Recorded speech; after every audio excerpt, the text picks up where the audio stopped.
Gender and globalization. What is globalization? It is the broadest sense of globalization. Refers to the economic, social, cultural, and political processes of integration that results the expansion of transnational economic production, migration, communication, and technology. In economic globalization refers to the process of global economic integration that emerged in the late 20th century, fueled by neoliberal ideas. So, liberal ideas mo niya katungkuan ng gilisen ang power sa government sa mga kuan ba kanang business or sa mga investors. So di wala na kay mga process or mga requirements and taxes, wala murag malisen na kayo ang law sa government sa business ba. So mao ni ang neoliberal ideas. Economic globalization is associated with particular global political and economic institutions such as the World Trade Organization, the International Monetary Funds, and the World Bank, and the specific neoliberal economic policies such as the following. So, kaniyang mga World Trade Organization, International Monetary Funds, and World Bank, mo ni siya katong globalization above. So, matakon ako na siya later. So, ang kuan, neoliberal economic policies such as the following is trade liberalization, free trade policy. So, sa free trade policy, wala na kay handle ang government. So, free ra ka mo trade na yung mga areas or country nga nag-practice ani siya nga free trade policy ra ba nga mag-invest ka dito o sa mga products nimo, dito ra maka free ra, maka easy ra kayo sila mag-trade ba. So, nasa mga negative effects ani niya. So, ang mga kuan nga sweldo sa mga tao or sa female kuan murag gamay na kay sila sweldo kani tungod sa ana ba kanang dili naman normalize ang kuan pricing sa kuan. So wala na kay mag-govern sa ilaha. So naay mga illegal dito, illegal nga kuan mga nanarbaho. So gamay na kay sila sweldo. So mo ni ang isa ka sa concern sa feminist labi na sa mga women. Ya, taas man ang power sa patriarchy dito. So, ang power sa laki mas dakog sweldo o niya ang babae kamera. So, sa mga listen na kayang kuan ba? So, mura lang slaves na sila or something inana. Next is deregulation. So, trade liberalization is associated with the easing of restrictions on capital flow and investment, along with the elimination of government regulations that can be seen as unfair barrier to trades, including legal protection of workers, consumers, and environment. So wala na yung protection ang gilisen ang government protection sa workers. So dito wala na kayo ikuan ang mga human resource sa kanang kuan ba sa sweldo sa mga workers or sa mga kuan. So malisin na kayo, wala na may power ang kuan government niya, wala na sila yung protection ng mga workers. So barriers to trade dali na kayo. So ang mga dato dali man dato, ang pobre pabilin niya pagka pobre. So sa kani nga ideal.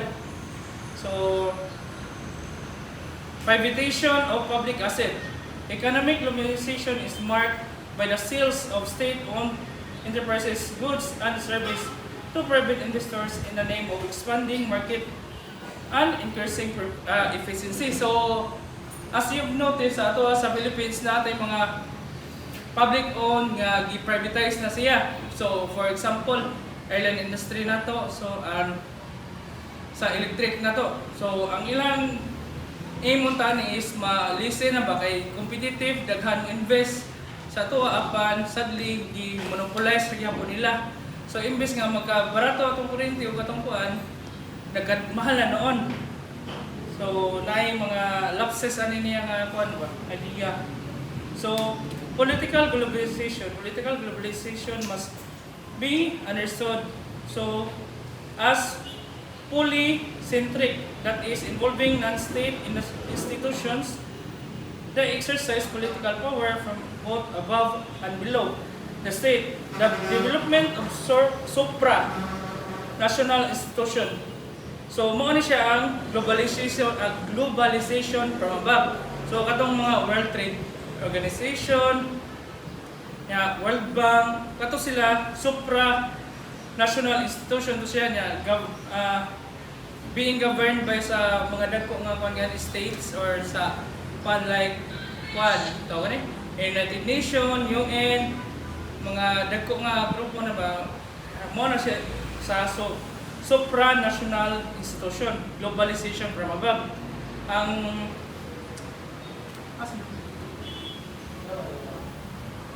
the expansion of global communication that has led to the development of new transnational political network comprised of individuals, non-government organizations, and social movements. Globalization from below. So, kay ang feminist movement, nag-tackle man sila nga, na yung mga lapses ato ba nga, di gihapon maka-cover up sa supranational institution, di nila ma-cover up. So, na yung mga limitation sa supra nga, dili nila ma-protect gani ang mga, especially women or katong mga lower sa economy gani, dili nila ma-protect ang ilang human rights. So, na yung mga organization nga ni Solbong nga network siya or group of organization nga social movement nga ni-fight para ana. So, mo na yung globalization from below. Next is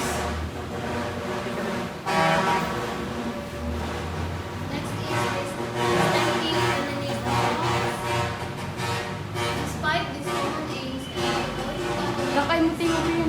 Lakay mo siya yun. Sige, kasama ko yun.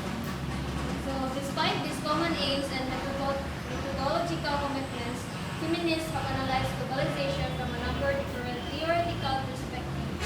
Three prominent approaches to globalization developed by one, post-colonial and decolonial, two, transnational, and three, ethics of care feminists.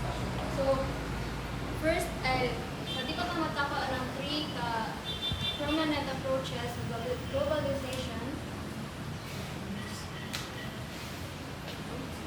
One sa tayo, ang distinctive feminist approaches. So, distinctive feminist approaches, when we say distinctive, it is unique, like quality or characteristic that makes a person or thing different from others. And when we say feminist approaches, supporting the voice, agency, and empowerment of women and girls of all diversity and others who face discrimination or marginalization.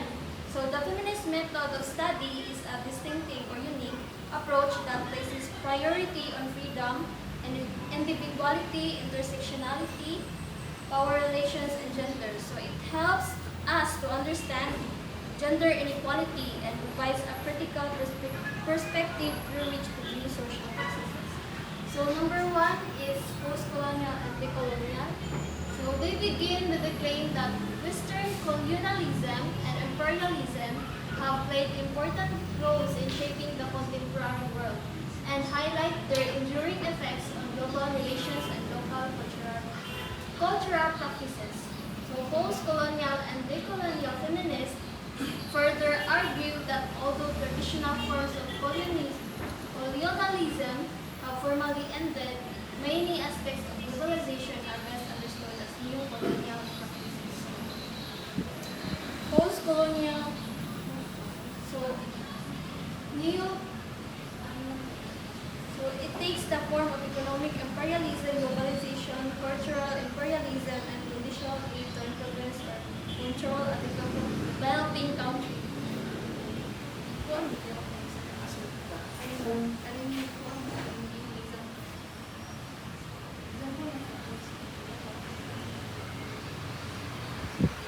so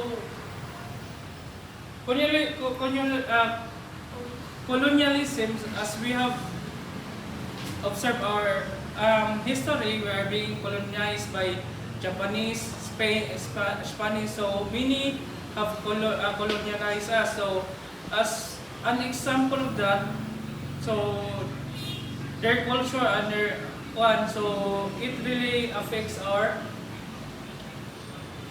one.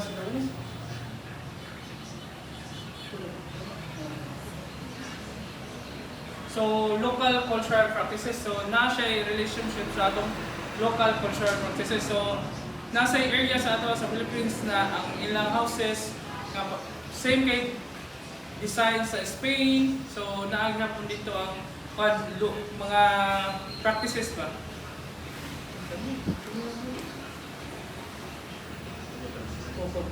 Next is transnational feminism. Is sometimes contrasted with global or international feminism.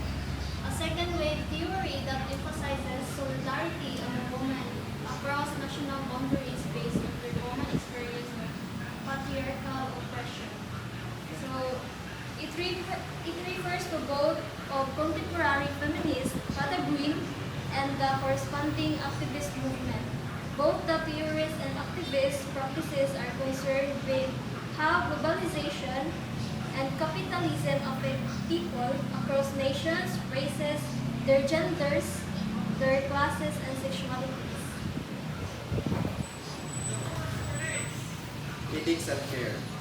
Theoretically, ethics of care feminists aim to provide a systematic critique of neoliberal assumption and develop moral ideas capable of guiding more just form of globalization. Ethics of care feminists contend that values including care should form the basis of more just form of globalization. Economic justice. It is widely argued that neoliberal policies have created dramatic economic inequalities both between the global north and global south, and within countries in both hemispheres. Economic justice. Trade liberal has led the wide-scale movement of once well-paying manufacturing jobs in the global north to low wage, export processing or free trade zone in the global south. As we mentioned before, so neoliberal policies have lessened the participation of government in involving business or other investors. So as a result,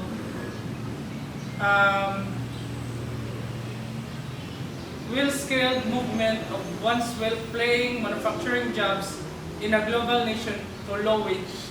So, imbis nga tag-as to sila sweldo sa una, na low na lang ba tungod sa kuan gani ka nang paagi na lang sila ay wala naman kay government nag-handle sa ila. So, ang mahitabo kuan sila kanang abusaran lang po sila ba kay os-os na ang presyo. So, gios-os na po ang ilang sweldo. So, ang dato, ray na dato, ang pobre, nagpagabilin ng pobre sa kanina neoliberal policies. Yeah, so that's all our report.